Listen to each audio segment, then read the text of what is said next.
ఒక్క ఛాన్స్ రా, ఒకే ఒక్క ఛాన్స్. ఆ రోజు నాకు సెల్యూట్ కొట్టి గేట్ లేకపోతే తెరుస్తారా నీ.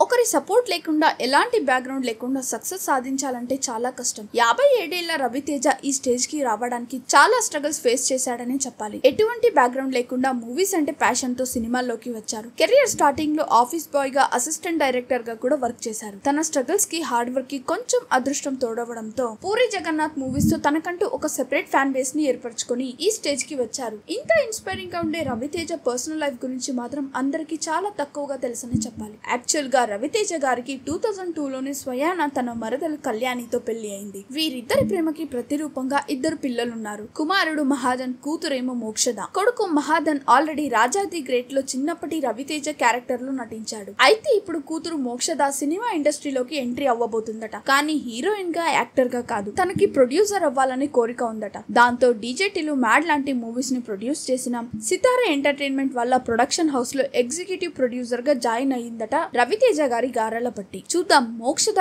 ఏదో ఒక రోజు ప్రొడ్యూసర్ అయ్యి మంచి మూవీస్ ని తీయాలని కోరుకుందాం. అలాగే మీరైతే వెళ్లే ముందు వీడియోని లైక్ చేసి మరిన్ని వీడియోస్ కోసం please do not forget to subscribe the SR general talks.